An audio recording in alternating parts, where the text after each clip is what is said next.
বাঙালি অকৃতজ্ঞ হয়ে যাওয়ার কারণে, বাংলাদেশের মুসলমানরা আল্লাহর শুকরিয়া থেকে গাফেল হয়ে যাওয়ার কারণে আমার আল্লাহ আমাদের উপর এমন বিপদ, এমন গজব চাপিয়ে দিচ্ছেন, ঠিক কিনা বলেন?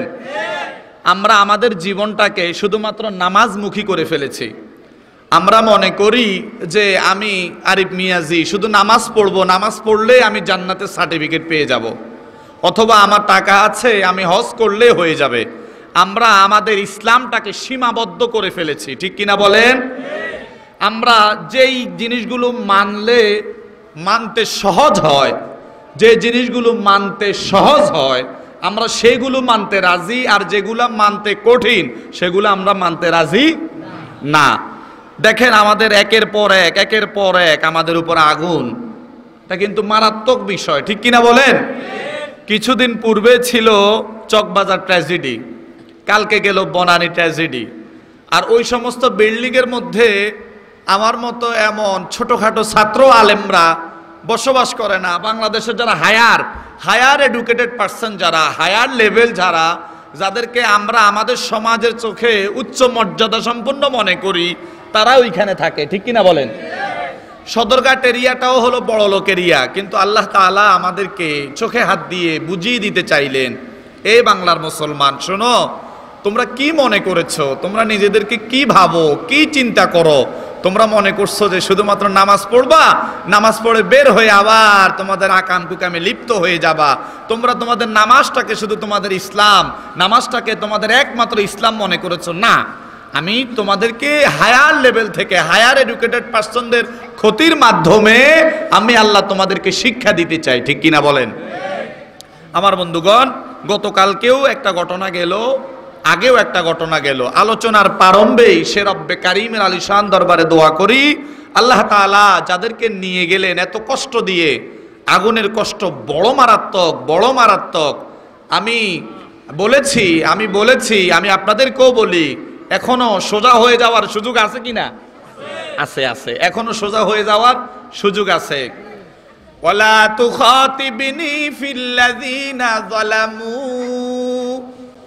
ইন্নাহুম মুগরাকুন। কার কথা বলতে হবে? কার? এটা নূহ আলাইহিস সালামের ঘটনাকে উল্লেখ করে, নূহের ঘটনাকে উল্লেখ করে আল্লাহ তাআলা বললেন, এই শোনো, সুযোগ দি। নূহ আলাইহিস সালামের উম্মতগুলো অনেক বছর গাদ্দারি করছে, অনেক বছর বেয়াদবি করছে, উম্মতদের মধ্যে বেশি বেয়াদবি তারাই করেছে। আল্লাহ তাআলা বলল, বন্ধু, ওদেরকে আমি সুযোগ দিই। আমি আল্লাহ ধরি না, ধরলে আমি আল্লাহ কিন্তু ছাড়ি। এটা কিন্তু আয়াতের তাফসীর, আমরা অনেক সময় আমরা চালিয়ে দিই, ধরে না, ধরলে আল্লাহ ছাড়ে না। এটা নূহ আলাইহিস সালামের উম্মতরা, তারা অনেক বেশি যখন নবীকে কষ্ট দেওয়া শুরু করলো, আল্লাহর নবী তখন আল্লাহর কাছে বললেন, আল্লাহ তাআলা আমার উপর তো এমন আমার বিছানা পাটির মধ্যে তারা পায়খানা করে দেয়, এত খারাপ ছিল আমার রান্না বান্নার, আমার যে হাঁড়ি পাতিলগুলো সেগুলো তারা নষ্ট করে দেয়।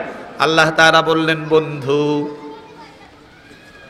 আপনি শুধুমাত্র বলেন, আমি আল্লাহ আপনারে বলে দিলাম, যখন আমি ধরব তখন কিন্তু মায়া কান্না চলবে না, কারণ আমি আল্লাহ ধরি না। 950 বছর পর্যন্ত আমি আল্লাহ আপনার উম্মতদের তামাশা দেখলাম, আমি আল্লাহ কিছুই বললাম না। ও বন্ধু, আপনি যদি অনুমতি দিয়ে দেন, পরে যদি মায়া কান্না না করেন, তাহলে বলেন, আমি আল্লাহ আপনার উম্মতদেরকে এমন ভাবে শিক্ষা দিয়ে দিব, শেষ জামানার উম্মতরা আপনার উম্মত থেকে শিক্ষা গ্রহণ করবে, ঠিক কিনা বলেন? সে আল্লাহ এখনো আছে কিনা? আছে। হালকা ধরে, হালকা যে দেখে। কারণ কি জানেন? একেবারে ধরতে চায় না কেন জানেন? আমরা তো তার পেয়ারা নবীর উম্মত, ভালোবাসার মানুষের উম্মত, এই কারণে একেবারে ধরতে চায় না।